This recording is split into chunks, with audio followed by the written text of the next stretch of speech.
Welcome to this episode of My VA Disability Claim.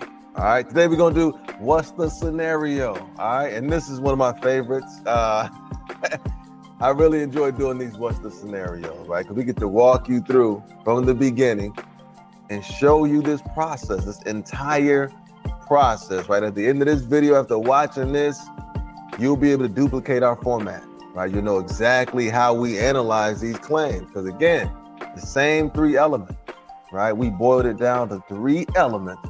With any claim that we file, this is what we're looking for, right? These three elements. So it's a lot less likely that we'll get distracted.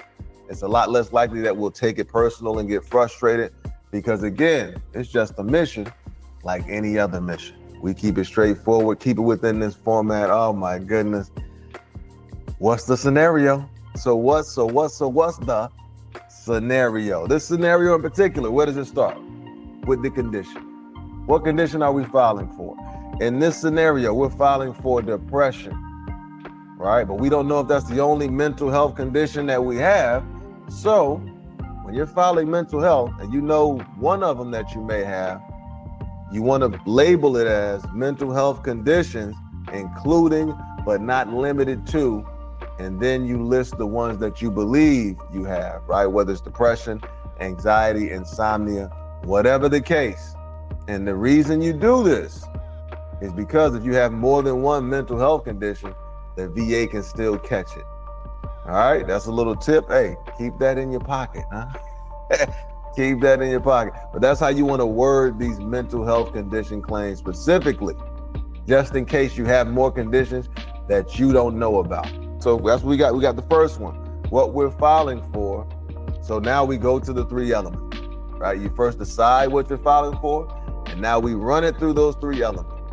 In-service event, nexus, medical diagnosis. You can see it right here. 1, 2, 3. We lay that out. Whenever you file a claim, this is the sentence. This is the statement that you're making, and this is the statement that you have to prove. The statement you're making, whether you file for back, knee, shoulder, wrists, right, head, shoulders, knees, and toes, whatever. Whatever. The statement you're making is, I have a chronic disability that was caused by my military service. That's the statement. In some situations, people have conditions that were aggravated by military service. According to federal regulations, it can be caused by or aggravated by military service. So let's slow down again. I have a chronic disability that was caused by military service. So we have to prove that it was caused by military service. That's the in-service event. We have to prove that you have a disability. That's the medical diagnosis, number 3. We have to prove that it's a chronic disability. Chronic meaning that you've been suffering from it from the time you separated till now, and you're likely going to continue to suffer from it, right? That's what chronic means, something that you've been dealing with since separation up until now. Not something that hurt you. Yeah, I got 5 years ago, the last 2 weeks of service, this thing really hurt me, but now I'm good. If now you're good, you can't file a claim for that, right? It has to be a chronic disability. All right, again, we're trying to give you everything. Trying to give you everything so you can be as strong as possible when you file your claim. So first step is, boom, we identify what we're filing for. So now let's run it through the elements.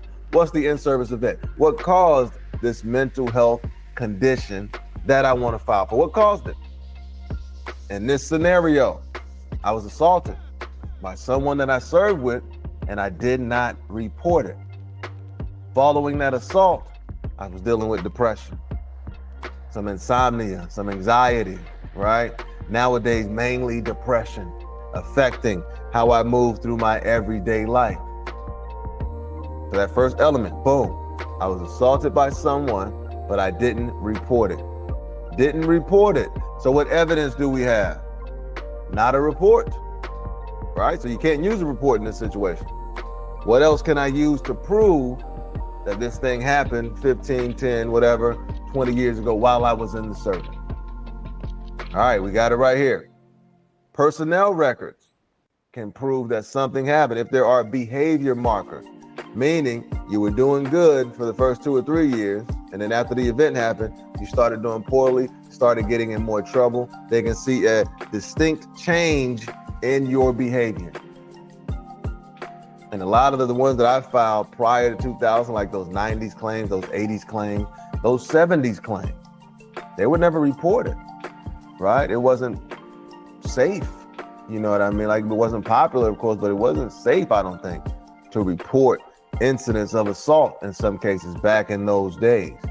So when folks went to file those claims, VA said, hey, we don't see anything. They do.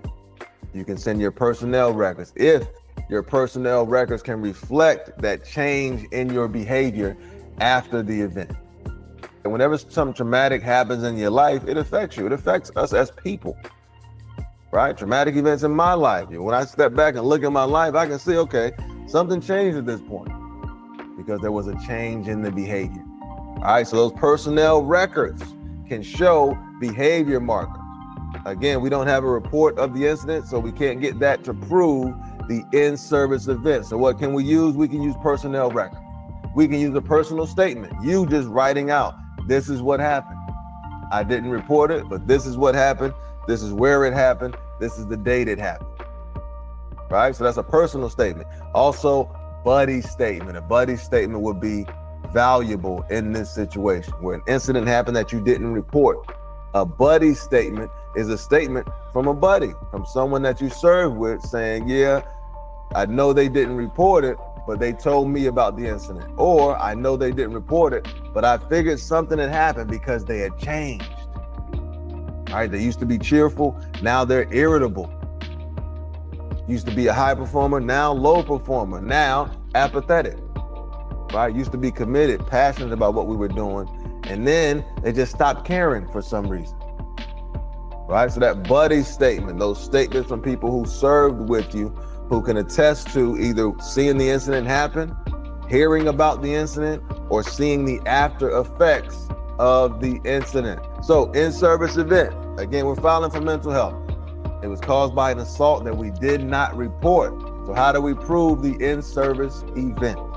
Personnel records, personal statements, buddy statements. Those are some tools, some weapons you can use to prove that in-service event. Okay, so that's the first part, the in-service event. Second part would be the chronicity, the nexus. How can I prove that I've been dealing with this mental health condition since I separated service? All right, so what weapons can we use in this one? Lay statements or medical records, right? Medical records showing that since I separated, I've been going to a doctor, counselor, whatever the case, getting treatment for these mental health conditions. If you have not been going to the doctor, you would need lay statements, people who've been around you since you separated service. Statements from them saying, I witnessed X, Y, Z in terms of symptoms. This is how frequently I witnessed them, right? We have that lay statement generator on the site. We have the buddy statement generator on the site as well. And that just gives you the questions. So we can lay this thing out and give the VA what they're looking for. With the lay statement, all we're trying to see is what symptoms have you been dealing with since you separated, and how frequently has this person witnessed you dealing with these symptoms. I would want to get that diagnosis if I don't already have it, right? If it's a situation where you cannot get to the doctor, then you just submit the claim and the VA will send you to the doctor to get that medical diagnosis. But to trigger an exam, you have to lay out those first two elements. Remember, in-service event, nexus/chronicity, and then current medical diagnosis. Okay, so number one, we're getting those personnel records. Number two, we're gonna make that personal statement. Number three, we're gonna do that buddy statement. And then number four, we're gonna do that lay statement, right? 4 weapons to help you in this battle. So, personnel records, requesting those personnel records. We come right here to Helpful Veteran, as always, right? We can do a lot of different things on Helpful Veteran. You got that claim conditions tracker as well. We'll show you that also, of how we kind of put this claim together and keep it organized. We just scroll down to the topic. So that SF180, how to retrieve DD-214 and military personnel records, right? That's what we're looking for. So we just click on that link. So we're going to give you that fax number that you can use to fax your SF-180 to the National Personnel Record Center. So we just scroll down underneath number 2, write that letter to request records, how to submit request. Bingo, how to submit request. This right here is the fax number. Again, we suggest that you fax it up to the NPRC, right? That way they can get started on that request immediately. And this is what the SF-180 looks like, all right? Again, this is the form you would use to request those personnel records. Remember, for this specific scenario, we're going to use the personnel records to see if we can find behavior markers, right? Because after the incident happened, that assault started getting in more trouble, performance ratings went down, right? And we can get the personnel records to prove that. SF-180. Okay, so we just scroll down and fill out the identifying information, right? Your name, social, all that good stuff. You want to take guesses at the time that, if you don't know for sure, just take guesses at the time you serve. Your social security number is what's really going to allow them to capture that information. All right, and then you come down here and you want to check off which ones do you want to request. DD-214, your official military personnel file, your medical records, dental records, whatever the case. For this one, I mean, we can request them all, but we're looking specifically for that military personnel file. All right, request a name. You just put your name if you are the veteran, or if you're someone else, right? Put your name, put that relationship to the veteran. If you are the veteran, just put self. All right, and then again, identifying who you are, whether or not you are the veterans. And this right here, you give the address to where you want those documents sent to. And then you have to sign it and date it. In order for them to acknowledge this form, it has to be signed and dated, right? That's why there's no online option. It has to be signed and dated as well, right? So you would take this and then either mail it up or you can fax it, right? They got a fax number on here as well. If you're going to mail it, this kind of lets you know where you need to send it to based on your branch of service and your enlistment dates, right? It says right here, discharged, deceased, or retired before this date, it goes to this number, right? For your personnel records, and this number for military records. And then these are the corresponding addresses right here, okay? So if you're mailing it, again, if you're mailing it, you want to consider this chart and pick the corresponding number for your personnel records and for your medical or service treatment record. Okay, so we finished number 1. We made that request for the personnel records. Now we're going to make that personal claim statement for this mental health claim. All right, back at Helpful Veteran as always, scroll down to the statement generators. All right, so we're going to need each one of these, but we'll start with that personal claim statement generator. So we just click on that link, and that brings us right here to that claim statement generator webpage. All right, we just scroll down, and this thing pretty much lays it out for you as the questions that you need to be asked. You want to read through this information as well. It just tells you what a claim statement is, why it's important, and how to use one. Lays out the 3 elements, right? With everything we do is going to come back to those 3 elements. We boil it down to the 3 elements of service connection, the 3 things you need to prove in order to get that claim approved, all right? So with this claim statement, as with all the statement generators, you provide the answers, you pay that $6 invoice, and that generates your claim statement. Bingo bongo, you can use it to send it up to the VA. All right, so we'll just walk through the questions so you'll be familiar with it. And you can use these questions to make your own statement as well. I mean, come on now. First name only, Carter. I'm not going to answer all of them. I'll answer them out loud. What disability condition are you filing for? For this one, it will be mental health condition, including but not limited to depression. All right, I put my email in there. Is this condition a result of an in-service diagnosis or an in-service event? This one is the result of an in-service event. I was assaulted, but I did not report it. Describe the event that caused the disability or diagnosis and provide date and location. Okay, so since this one deals with personal assault, again, they have those VA specific forms. VA form 21-0781, VA form 21-0781A as an apple, right? One is for like personal assault. The other one may be for combat related or sexual assault, right? So look at those forms and then use whichever one satisfies your specific circumstances. Okay, so describe the event. And right here,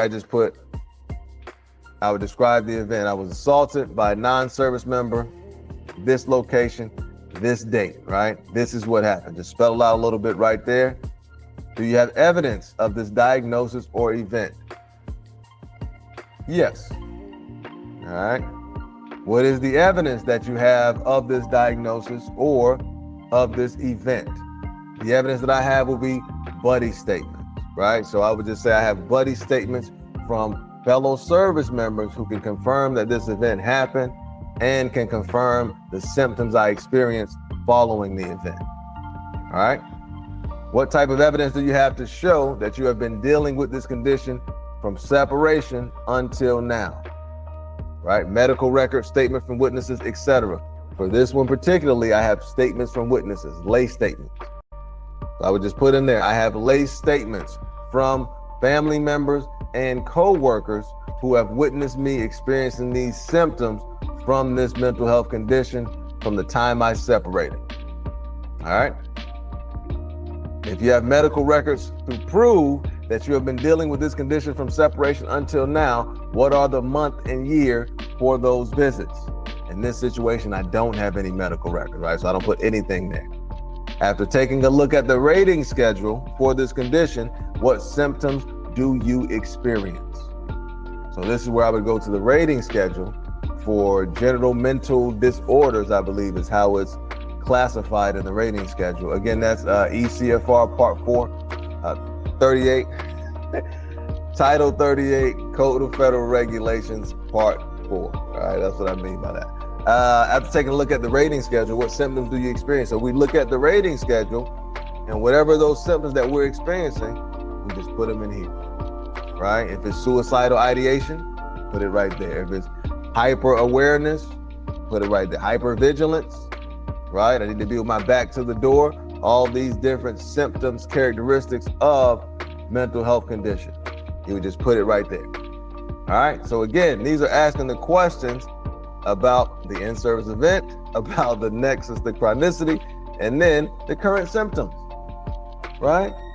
The current symptoms are what's going to lead to the current diagnosis. All right. So once we finish answering all these questions, we click send, bingo, pay the invoice, bongo, get back the generated statement, bingo, and now you can adjust that and put it right on copy paste style, the 4138.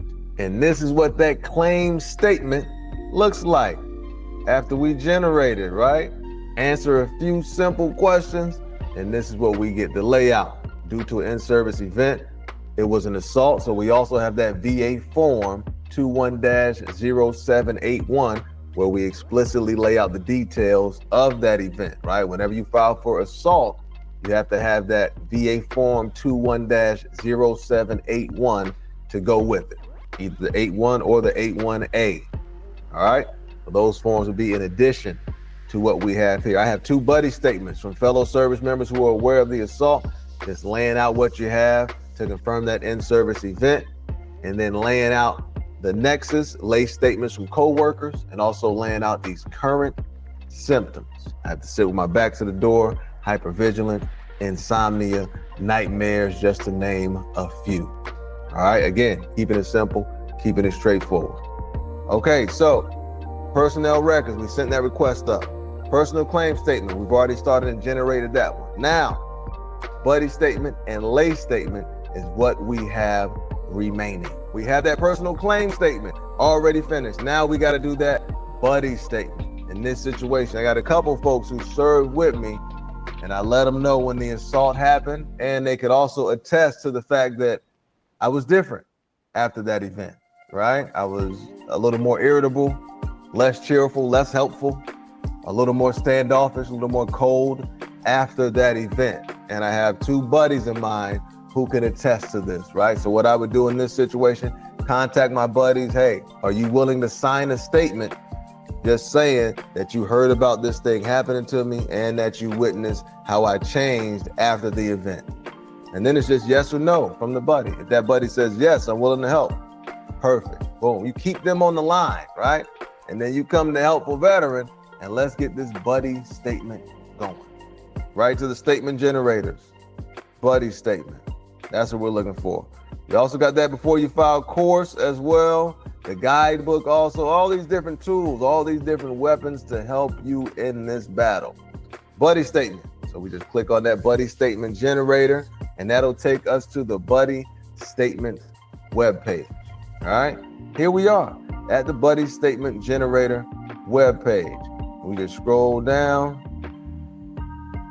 Again, laid out for you. What is a buddy statement, huh? Why is it helpful? How can I create one? All right, and that way you know coming in exactly what we're trying to do with this buddy statement. Which element are we trying to prove with the buddy statement? The in-service event, right? Of course, in-service event. We're trying to prove that this disability was caused by military service, all right? So that's how the questions are set up, and that's how everything is laid out for you. And again, that reminder of those three elements, right? We're trying to prove, number one, evidence of an in-service event that caused or aggravated the disability, or evidence of an in-service diagnosis. For us, in-service event. All right, so I got my buddy with me on the phone. I'll put my first name in there. I'll put my email in there. At what location did you serve with the veteran? So right here, we just put those bases that we served together on. What years did you serve with the veteran? So then we put the years. I served with this veteran from 2000 whatever to 2000 whatever, or if it's 19 whatever to 19 whatever, right? Describe the event that led to the disability. And this is the nitty gritty, the core of it all. If they witnessed the event, they can say they witnessed it, right? I witnessed Veteran X be assaulted. I believe it was around this month at this location. A couple guys jumped on him, beat him up pretty badly, and then we helped them afterwards. All right, if that's how it went down. If it went down some other way, you wanted to spell out the event that led to their current disability. I witnessed the assault, and this is what happened. At what location did the event happen, right? If it happened at the bowling alley, hey, it was on Fort Hood at the bowling alley. That's where it happened. And what month and year did the event happen, right? Again, it was in this month and this year. That's when the event happened. And then we get to the meat. What symptoms has the veteran been experiencing since the event? Since the event, right? Since you served with this person, you can speak to that. Right? After the assault, we frequently witnessed the veteran being irritable, not showing up for assignments, a lot more tardy, a lot more often, just so you know, a downslide in their performance overall. So that's where you put that information in there, right? But those are the questions. Those are the meat and potatoes of this buddy statement. It's helping you to prove that in-service event and how it affected the person. This is what happened, or this is what I heard happen, witness happen, and this is how I saw it affect the veteran. All right? So we get all those answers in there. You click that send, bingo, bongo, and now the magic starts to happen. And this is what that buddy statement would look like, right? After we got with our buddy and we talked about that assault situation, what happened, what they witnessed. This is what it looks like. Let me zoom in for you so you can see it a little closer. But that's it, right? That buddy statement, again, confirms that in-service event.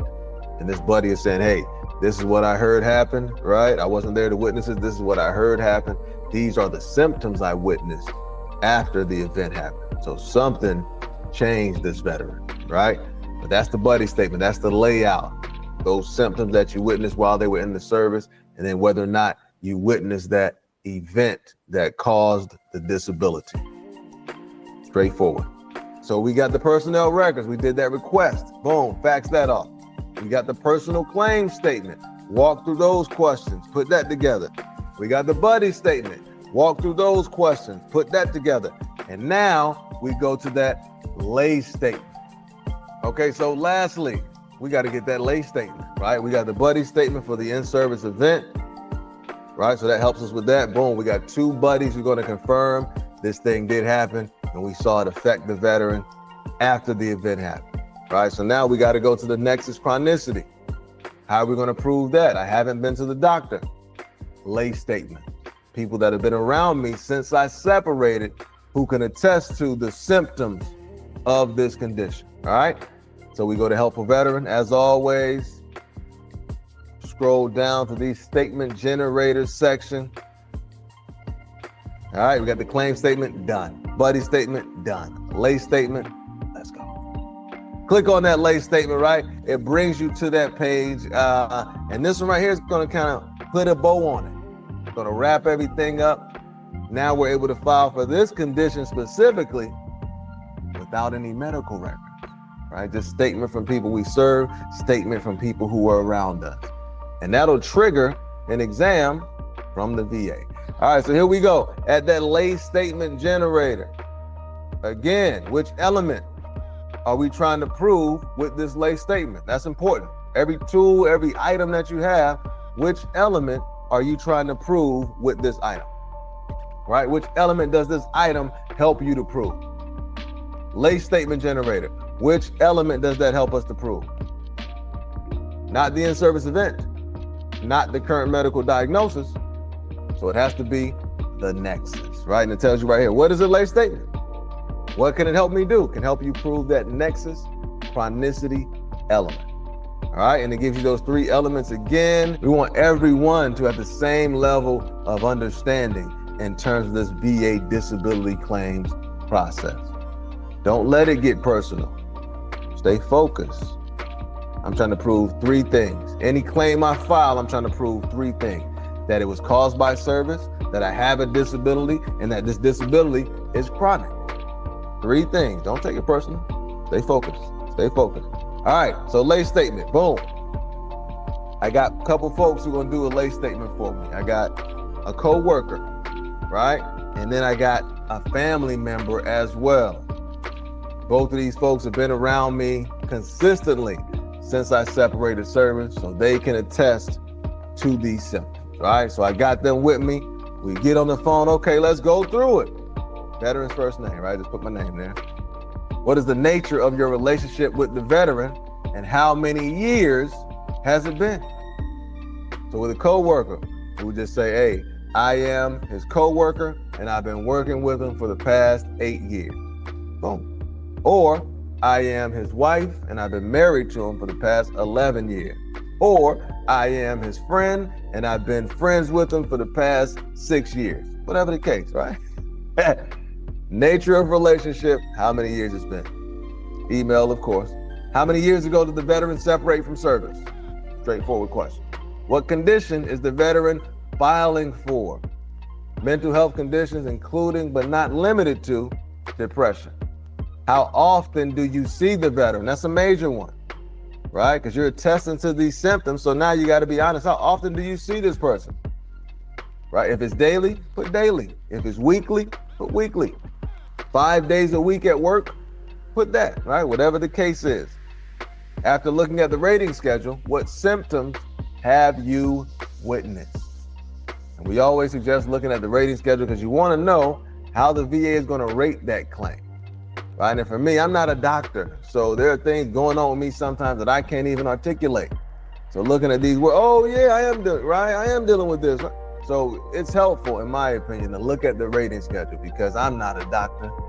You're probably not a doctor. If you're watching this, right? You're probably not a doctor. So use the rating schedule. That can help you out to articulate what's going on with it, right? So we put those symptoms there. right? Whatever that is, we said what, hypervigilance, we said what, sitting with the back to the door, maybe some suicidal ideation, maybe some homicidal ideation. If you're having nightmares, things like that, night terrors, flashbacks, insomnia, whatever the case, right? You want to put those symptoms there that you've been dealing with. I've witnessed the veteran experience, whatever those symptoms are. How frequently have you witnessed this symptom, right? Another important one that comes down to that frequency. What have you witnessed and how frequently have you witnessed it, right? If it's once a week, say that. If it's once a month, if it's a few times a month, whatever the case is, give your truth. We ask these questions for you to lay out exactly what's going on, right? A lot of folks have things happening that makes them entitled to compensation, but maybe they don't know how to articulate that. That's why we try to lay it out. Boom, boom, boom. And this is what that lay statement looks like after we generate it, right? We'll go ahead and zoom in so you can really see. This is all we do, right? This is how we put it together, making sure we're laying out those symptoms, the symptoms they've been experiencing since separation. That's what we want to highlight. But this is what it looks like, and we just copy and paste it to that VA form 21-10210. As always, learn the information, Use the information, If you deem it to be valuable, you got to share this. You got to share this information, right?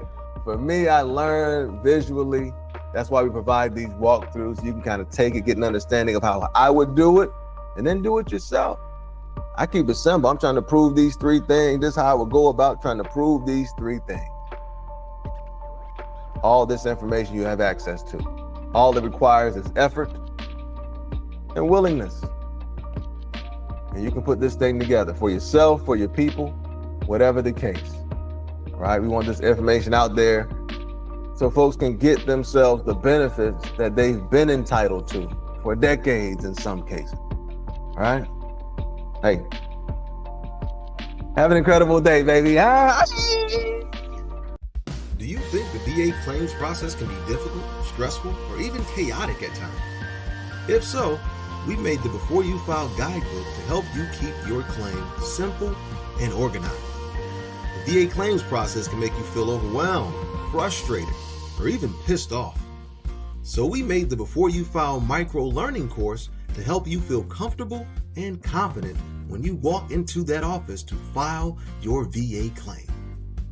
Get the products and enjoy the benefits. Now back to the show.